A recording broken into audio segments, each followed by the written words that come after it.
Bismillahirrahmanirrahim. Assalamualaikum warahmatullahi wabarakatuh. Waalaikumsalam warahmatullahi wabarakatuh. Pertama kita akan menjelaskan kita kepada Allah Subhanahu wa taala karena berkat dari rahmat Dia kita bisa berkumpul di tempat ini dengan sehat walafiat. Serta salawat dan salam juga tidak lupa pula kita aturkan kepada imam kita Nabi besar Muhammad sallallahu alaihi wasallam dengan mengucap Allahumma sholli ala sayyidina Muhammad wa ala alihi wasallam. Baiklah, untuk mempersingkat, saya akan menjelaskan tujuan kami berdiri di sini adalah kami ingin menjelaskan sebuah materi dari akuntansi manajemen, yaitu akuntansi pertanggungjawaban. Sebelum itu saya memperkenalkan rekan-rekan saya, yaitu dari saya sendiri September sebagai moderator, kemudian ada Bang Gunawan sebagai presentator, ada Dina Fiana, Desita Ayu Rahmadia dan juga Ria Maisa. Oke, untuk langsung saja kita masuk ke presentator yang pertama, yaitu Gloria Maisa. Kepada Gloria Maisa kami persilakan. Baik, terima kasih kepada moderator. Di sini saya akan menjelaskan konsep dasar desentralisasi. Konsep dasar desentralisasi adalah pelimpahan wewenang dari pusat ke unit-unit yang lebih rendah untuk memungkinkan otonomi dalam pengambilan keputusan dan administrasi dalam perspektif administrasi publik. Rondelini dan Sima pada tahun 1983 mendefinisikan desentralisasi sebagai pengalihan kewenangan dari pemerintah pusat kepada organisasi lokal atau semi otonom, termasuk pemerintah daerah dan organisasi non pemerintah. Tujuan utama dari desentralisasi ini adalah untuk memberi fleksibilitas bagi unit lokal agar lebih responsif terhadap kebutuhan spesifik wilayah masing-masing. Berikutnya dampak desentralisasi terbagi dua, yaitu dampak positif dan negatif. Dampak positif yaitu yang pertama, pemerintahan daerah dalam mengelola sumber daya alam yang dimiliki untuk dipergunakan bagi peningkatan pendapatan asli daerah atau PAD dan bagi kepentingan rakyat. Yang kedua, memperkuat ikatan sosial budaya pada suatu daerah melalui desentralisasi. Pemerintah daerah akan dengan mudah mengembangkan potensi kebudayaan yang dimiliki daerah. Yang ketiga, desentralisasi merupakan suatu upaya untuk mempertahankan negara kesatuan Republik Indonesia karena desentralisasi mampu meredam daerah-daerah yang ingin memisahkan diri dari NKRI dan sering disebut sebagai separatisme. Yang keempat, sebagian besar keputusan dan kebijakan yang berada di daerah dapat diputuskan tanpa adanya campur tangan dari pemerintah pusat. Dampak negatifnya yaitu yang pertama, memberikan peluang bagi pejabat daerah untuk melakukan praktik korupsi. Yang kedua, muncul potensi di mana masing-masing daerah berlomba-lomba menonjolkan sumber dayanya sehingga dapat melunturkan persatuan dan kesatuan. Yang ketiga, desentralisasi berpotensi menyulut konflik antar daerah, khususnya terkait sengketa wilayah, sumber daya alam dan ego kedaerahan yang berlebihan. Yang keempat, euforia yang berlebihan di mana wewenang pemerintah daerah yang mementingkan kepentingan golongan dan kelompok tertentu. Terima kasih. Terima kasih kepada Gloria Maisa. Selanjutnya akan dijelaskan oleh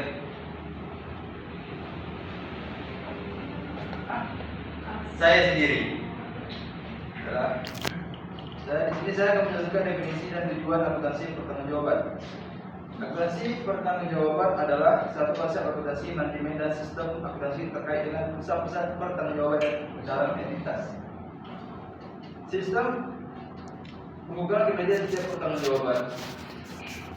Akuntansi pertanggungjawaban memberikan peluang kepada manajer untuk mengelola organisasi secara maksimal. Akuntansi pertanggungjawaban bertujuan untuk meningkatkan efisiensi dan efektivitas organisasi secara keseluruhan melalui pengelolaan yang lebih baik atas sumber daya dan tanggung jawab di setiap level manajemen. Kemudian ada tujuan utama akuntansi pertanggungjawaban, yaitu satu, pengendalian manajemen. Pengendalian manajemen ini membantu mengawasi kinerja pusat-pusat pertanggungjawaban dalam organisasi.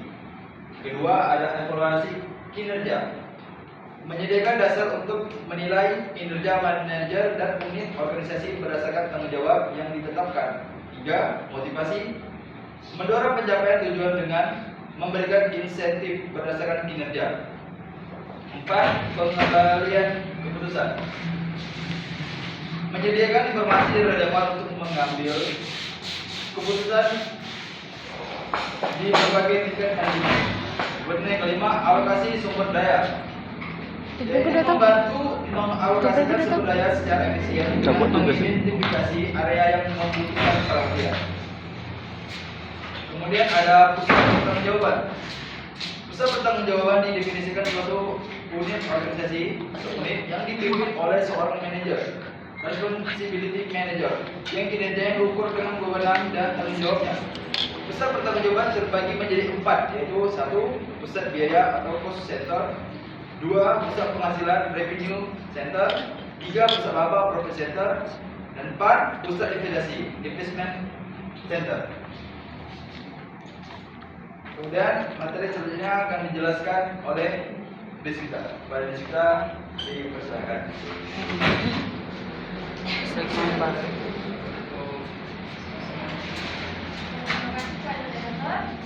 akan menjelaskan tentang sebagai alat pengendalian manajemen. Akuntansi pertanggungjawaban memiliki peranan penting dalam mengendalikan kegiatan operasional perusahaan dengan cara masing-masing timbangan manajemen menyusun anggarannya masing-masing, kemudian melaksanakan dan melaporkannya. Lalu, pada pelaporannya akan diketahui apakah rencana yang ditetapkan berjalan dengan baik atau tidak, dan jika ada penyimpangan, maka penyimpangan tersebut dapat diselidiki untuk mengetahui penyebabnya dan bagaimana pertanggungjawaban untuk memperbaikinya. Selanjutnya, pengukuran kinerja pusat investasi atau investment center. Penilaian kinerja ini adalah manajer dinilai tanggung jawabnya terhadap biaya, pendapatan, laba, dan jumlah sumber dana yang diinvestasikan dalam aset. Pengukuran dan evaluasi pusat investasi yang lazim digunakan ada 2. Yang pertama ROI dan kedua laba residu. ROI merupakan pengukuran kemampuan memperoleh laba dari aktivitas investasi. Rumus ROI yaitu laba operasi dibagi jumlah aset. Adapun kelebihan dan kelemahan dari ROI ini adalah pertama, kelebihan ROI sebagai pengukur kinerja yang komprehensif, mendorong optimalisasi pemanfaatan aset dan fokus pada maksimalisasi laba atas modal yang diinvestasikan. Kelemahannya, melakukan motivasi manajer untuk menambah investasi jika ROI yang diharapkan terlalu tinggi. Kemungkinan penolakan terhadap proyek yang menguntungkan tetapi memiliki ROI di bawah standar, serta keputusan jangka pendek yang dapat merugikan entitas dalam jangka panjang. Selanjutnya, pengukuran kinerja pusat investasi atau investment center. Residual income atau RI mengukur besarnya kelebihan keuntungan entitas di atas yang disarankan. RI ini merupakan laba operasi bersih yang berdasarkan pusat investasi di atas target hasil dari penggunaan aset operasi. Adapun fokusnya yaitu laba residu sama dengan laba operasi dikurang upaya yang disarankan dikali aset operasi. Kelebihan dari residual income ini memiliki kelebihan dalam mendorong investasi baru yang ngeremehin lawan aja tuh, terlalu ngeremehin lawan, kayak terlalu enteng. Sedangkan kelemahannya sulit membandingkan kinerja divisi karena pengukurannya bersifat absolut serta tidak memperhitungkan contoh pajak dan perbedaan biaya modal dan sumber dana yang digunakan untuk aset operasi. Sekian dari saya lanjut kepada Sekarang materi sebelumnya akan dijelaskan oleh Dina. Silakan. Terima kasih kepada Indra. Saya akan menjelaskan tentang kalkulasi biaya variabel dan biaya absorption. Variable costing adalah sistem pembebanan biaya yang hanya memasukkan biaya variabel dalam komponen harga pokok produksi, sedangkan biaya tetap tidak dimasukkan. Sistem ini digunakan untuk menawarkan harga pasar yang lebih rendah atau memenangkan persaingan. Namun, variable costing tidak cocok untuk jangka panjang karena biaya tetap yang tidak dihitung dalam harga produksi akan menjadi beban perusahaan. Variable costing bertujuan meningkatkan pendapatan dalam membedakan biaya tetap dan variabel, serta hanya membedakan pembebankan biaya variabel pada produk. Metode ini cocok untuk persaingan jangka pendek, namun berisiko kerugian jika digunakan terlalu lama karena biaya tetap tidak dibebankan. Absorption costing merupakan membebankan seluruh biaya manufaktur termasuk biaya variabel dan biaya tetap pada produk. Biaya variabel dapat dijumpai dijumpai pada bahan baku, tenaga kerja, BOP, administrasi, dan penjualan. Biaya tetap dapat dijumpai pada BOP, administrasi, dan penjualan. Nah, ini implementasi konsepnya. Biaya variabel harus dipertahankan sesuai standar agar tidak menyimpang. Mengurangi biaya variabel bisa dilakukan dengan mengurangi jumlah unit, namun dapat menurunkan kualitas dan penjualan. Untuk memperoleh laba, alokasikan biaya tetap secara efisien. Biaya tetap tidak berhubungan langsung dengan produk, sehingga pengurangannya tidak berdampak signifikan. Contohnya, gaji direksi, biaya penerangan, dan pendingin kantor. Selanjutnya, kalkulasi biaya variabel untuk perencanaan dan pengendalian. Peran biaya variabel dalam perencanaan memahami biaya variabel membantu perusahaan yang mendapat impas, break-even point, harga jual, dan target produksi yang harus dicapai untuk mendapatkan laba. Biaya variabel juga mempengaruhi perencanaan anggaran dan pengelolaan sumber daya. Peran biaya variabel dalam pengendalian biaya variabel membantu perusahaan menjaga efisiensi dan memastikan bahwa biaya tidak melebihi anggaran yang telah ditentukan. Dalam membandingkan biaya aktual dengan biaya yang dianggarkan, perusahaan dapat mengidentifikasi area yang perlu diperbaiki dengan mengurangi pemborosan. Nah, ini contoh kasusnya. Ini ya. Terima kasih. Isi dari Karina, selanjutnya materi yang akan dijelaskan oleh kami Gunawan kepada kami. Silakan. Terima kasih moderator backup. Saya akan melanjutkan persajian tentang hubungan produksi, jualan, dan laba. Hubungan laba adalah metode variabel costing dan full costing bergantung pada perbandingan tingkat produksi dan penjualan. Saat penjualan melebihi produksi, persediaan menurun, dan laba variabel costing lebih tinggi dari full costing. Sebaliknya, ketika produksi melebihi penjualan, persediaan meningkat dan laba full costing lebih besar. Namun jika produksi sama dengan penjualan, tidak ada perbedaan laba antara kedua metode karena tidak ada perubahan overhead tetap dalam persediaan. Pengembangan dari hubungan antara produksi, penjualan, dan laba dengan tabel berikut.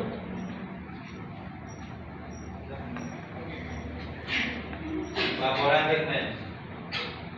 Definisi laporan segmen. Untuk mengukur kinerja segmen, maka manajemen perusahaan memerlukan informasi yang detail mengenai sebuah segmen. Informasi tersebut dapat diperoleh dari laporan laba rugi setiap segmen.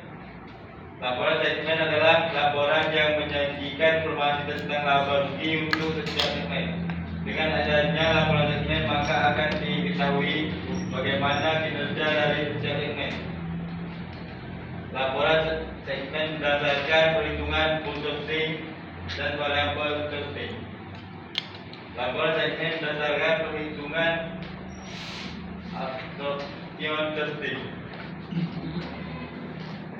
Full costing merupakan metode perhitungan biaya yang membebankan seluruh biaya manufaktur ke produk, bahan baku langsung, tenaga kerja langsung, overhead variabel, dan overhead tetap. Merupakan bagian yang menentukan biaya produk. Menurut perhitungan full costing, overhead tetap dibebankan pada produk melalui penggunaan strip overhead tetap yang ditetapkan di awal dan tidak dibebankan sampai produk terjual. Laporan segmen berdasarkan perhitungan absorption costing. Teman-teman bisa lihat di PPT yang belakang bagian.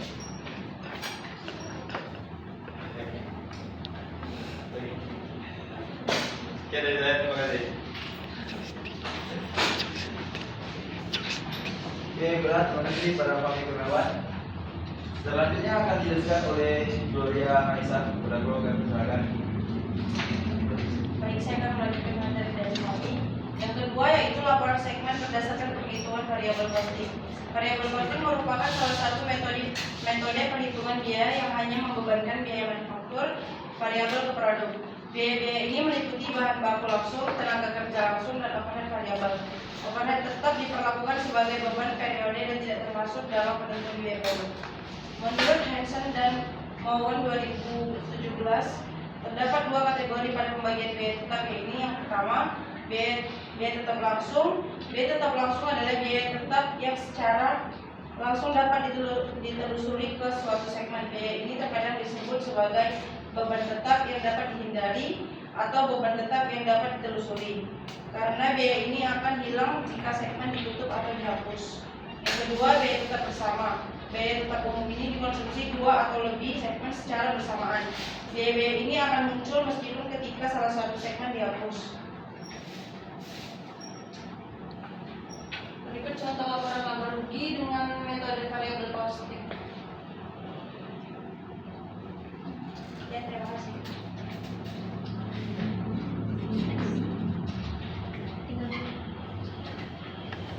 Oke, terima kasih kepada Gloria. Selanjutnya akan dijelaskan oleh Desuta. Oleh Desuta, kami silakan.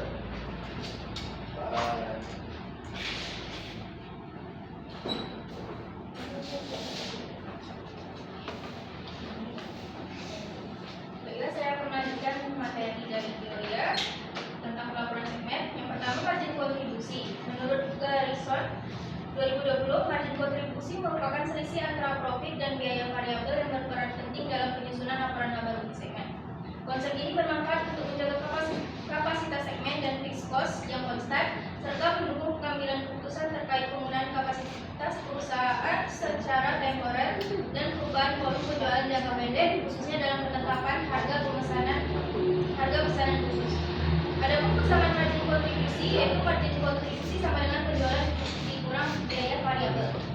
Yang kedua, margin segmen. Margin segmen berdasarkan Garrison pada tahun 2022 adalah pengukuran terbaik untuk mengukur profitabilitas jangka panjang suatu segmen karena hanya mencakup biaya-biaya yang disebabkan oleh segmen tersebut. Persamaan margin segmen sama dengan margin kontribusi dikurang biaya tetap langsung. Sekian dari saya. Saya kembalikan kepada moderator. Terima kasih Desuta. Selanjutnya akan dijelaskan oleh Dina. Tidak, Yang moderator sekian dari penjelasan dari materi kami yang dijelaskan oleh teman-teman saya tadi. Selanjutnya kami akan membuka sesi diskusi, yaitu sesi tanya dan jawab. Jika teman-teman ada yang bertanya, silakan semua. Kelompok berapa kita? Kapan? Kapan ya?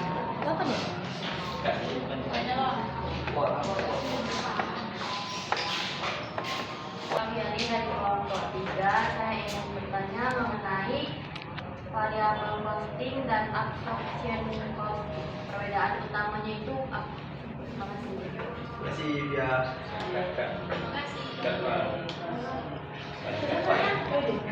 Ini gue mau Waalaikumsalam warahmatullahi wabarakatuh. Tadi kan Asep tuh menjelaskan tentang Septian menjelaskan tentang pusat pertanggungjawaban ya itu Pak itu.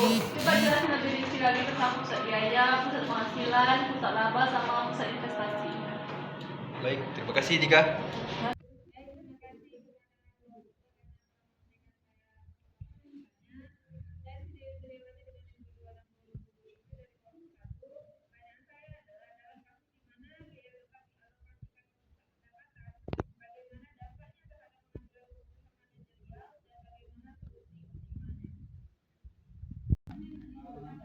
Berikanlah kami waktu untuk menjawab dari teman-teman.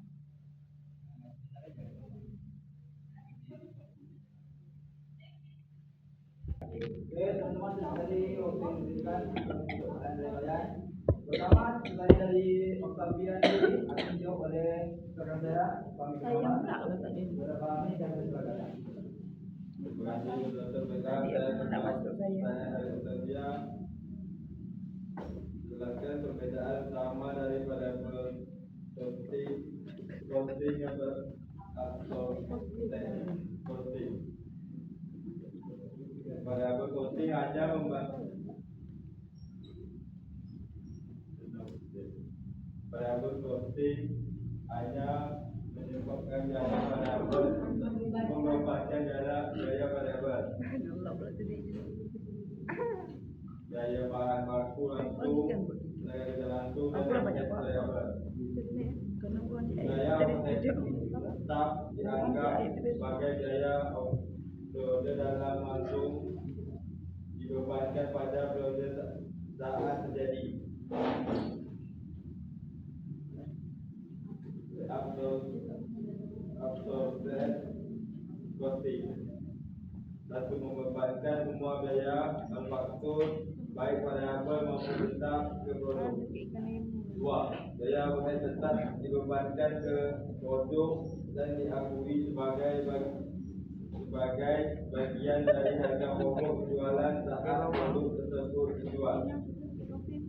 Perbedaan ini mempengaruhi laporan keuangan terutama dalam hal penilaian persediaan dan laba bersih yang dilaporkan.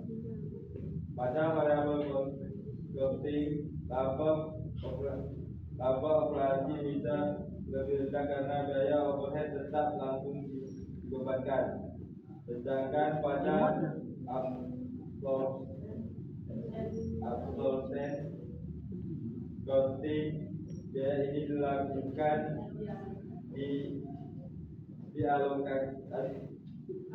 biaya ini dialokasikan ke produk dan mempengaruhi harga pokok penjualan. Sekian dari saya, terima kasih.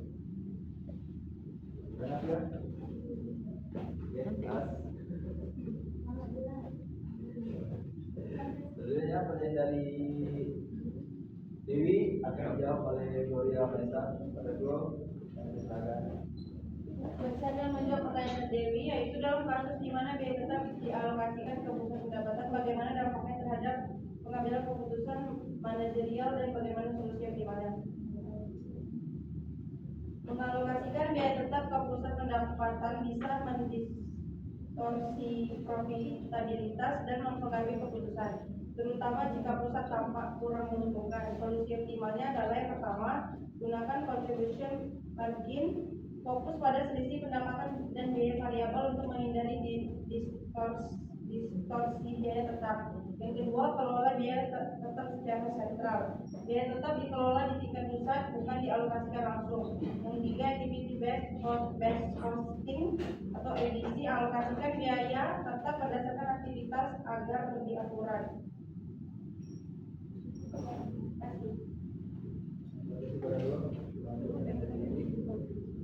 Selanjutnya kami akan menjawab pertanyaan dari Tika. Tika pertanyaan pengertian dari pusat biaya saja. Yang pertama ada pusat biaya, itu dia fokus mengelola dan mengendalikan biaya operasional. Manajer yang bertanggung jawab atas pengeluaran, bukan pendapatan atau laba. Kemudian yang kedua ada pusat penghasilan. Ini dia fokus pada peningkatan pendapatan atau penjualannya. Manajer bertanggung jawab mencapai target pendapatan tanpa memperhitungkan biaya. Tiga, pusat laba bertanggung jawab atas perolehan laba dengan mengelola pendapatan dan biaya secara seimbang. Kemudian keempat itu ada pusat investasi, mengelola laba dan investasi aset. Manajer dinilai berdasarkan efektivitas pengguna aset untuk menghasilkan laba melalui ROI atau return of investment. Terima kasih. Demikianlah. Itulah jawaban kami dari pertanyaan yang teman-teman berikan tadi. Tentunya saya akan membacakan kesimpulan dari pemaparan materi kami kali ini. Akuntansi pertanggungjawaban merupakan sistem yang penting dalam organisasi untuk memantau kinerja berbagai pusat tanggung jawab. Dengan membagi organisasi menjadi pusat-pusat seperti pusat biaya, pusat pendapatan, pusat laba, dan pusat investasi, perusahaan dapat mengukur kontribusi masing-masing manajer atau departemen terhadap tujuan keuangan perusahaan. Sistem ini mendukung transparansi dan akuntabilitas, memungkinkan setiap unit untuk bertanggung jawab atas hasil yang dicapai. Dengan penerapan yang efektif, akuntansi pertanggungjawaban dapat membantu mengidentifikasi area yang memerlukan perbaikan, meningkatkan efisiensi, serta mendorong pencapaian kinerja optimal secara keseluruhan. Nah, demikianlah presentasi kami pada hari ini. Apabila ada salah kata atau kekurangan dalam pemaparan materi, kami mohon maaf. Kurang lebihnya kami mengucapkan terima kasih. Apabila ada kekurangan, Assalamualaikum warahmatullahi wabarakatuh. Waalaikumsalam warahmatullahi wabarakatuh.